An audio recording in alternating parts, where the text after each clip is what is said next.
just kind of win.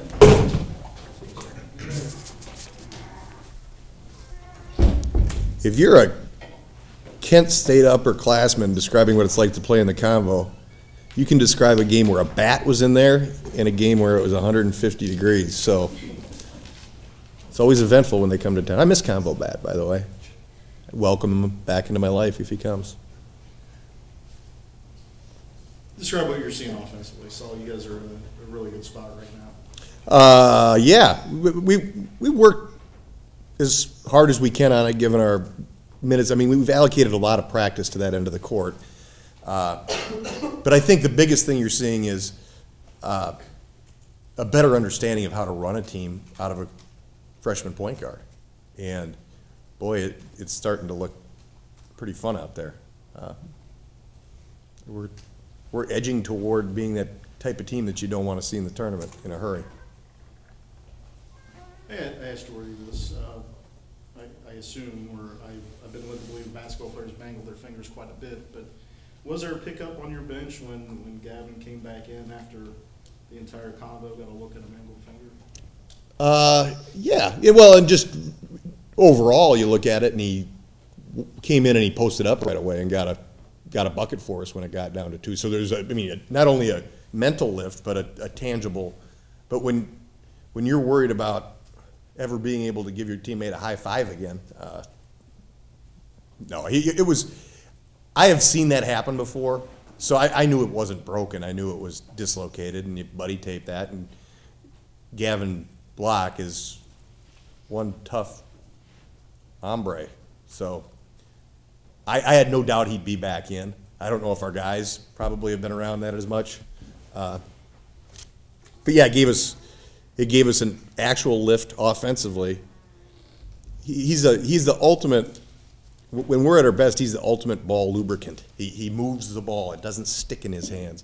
And he fed TK for a dunk on a nice curl.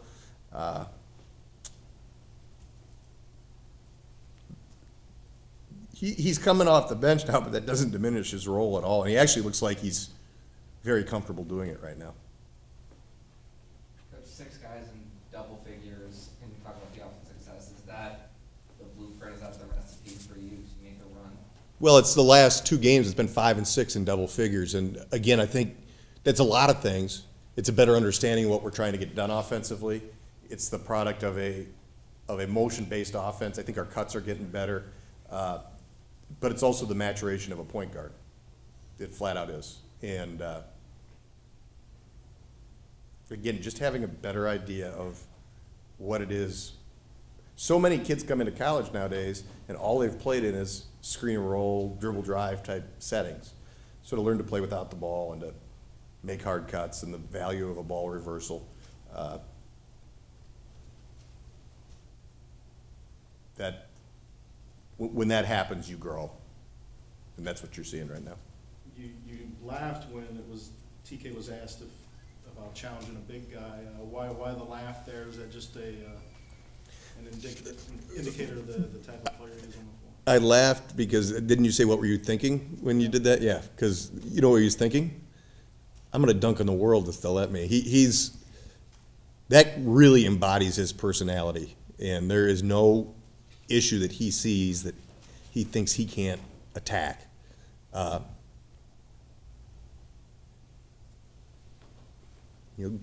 If he would have gotten completely stuffed and not drawn the foul, you know what he'd have done the next time? Tried to do it again.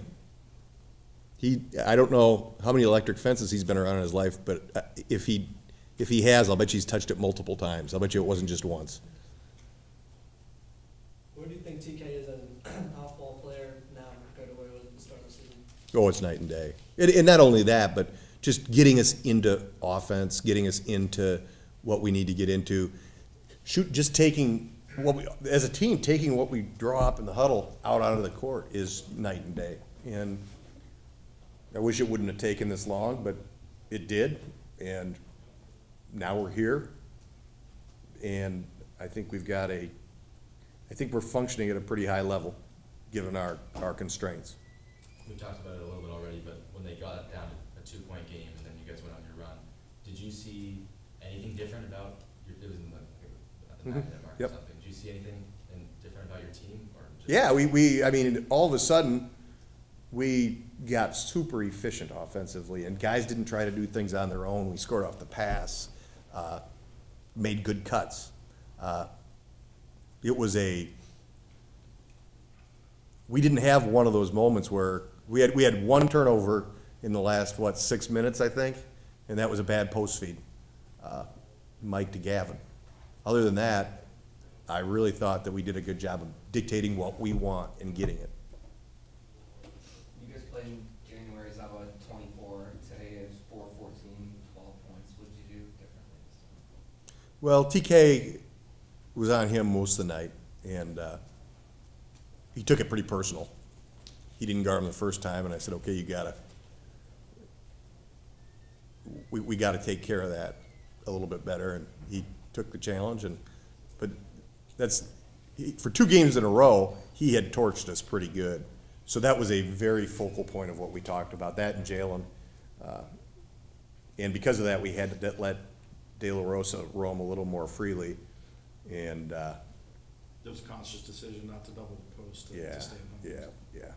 So, especially, and I was a little more stubborn with it when I saw how our threes were going in.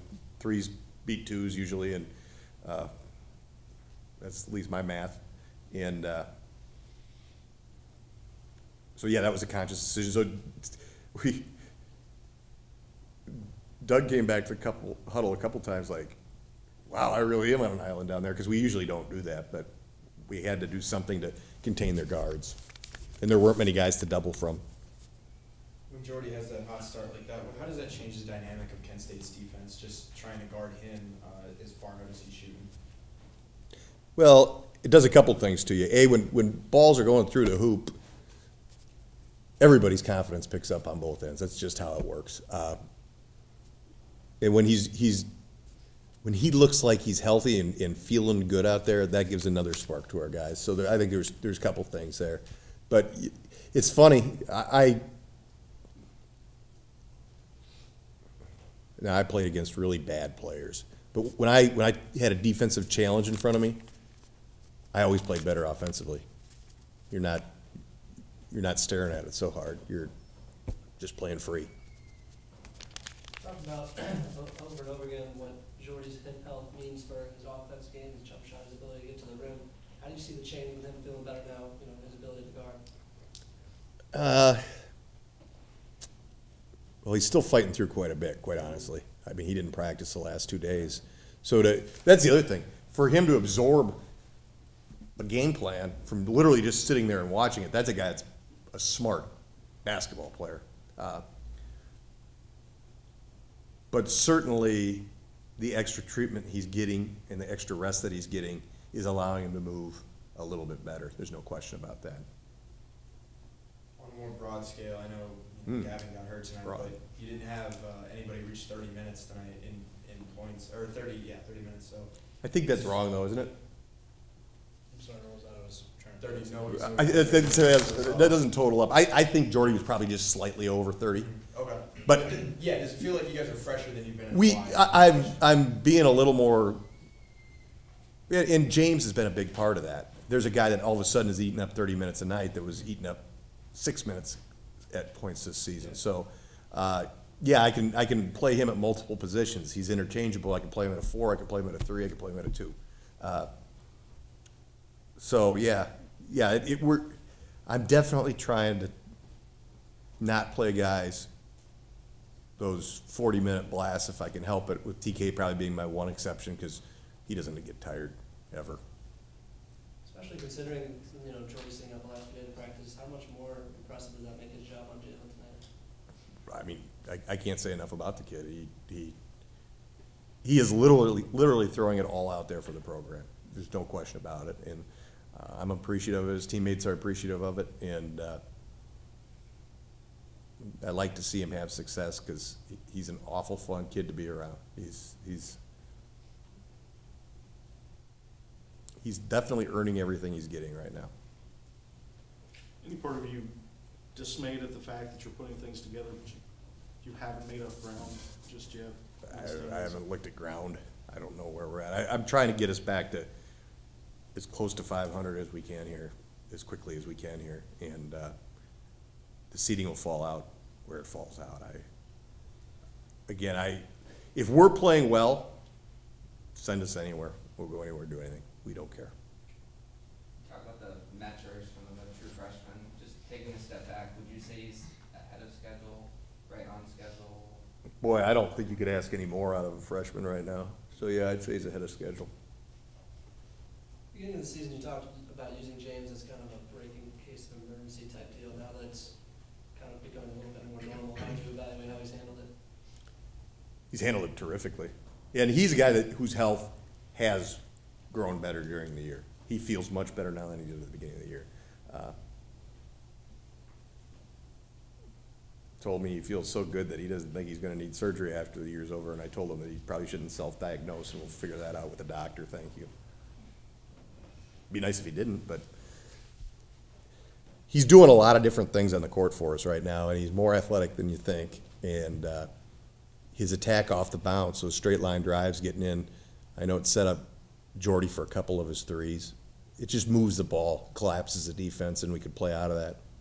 Was his defense on Fletcher one of the first things that kind of caught your eye of getting him more involved, or was it something else? That was part of it, but I also had gone back and looked really closely at, with him, the games where I had to invest in him because we were hurt minutes-wise, it seemed like he was much more productive.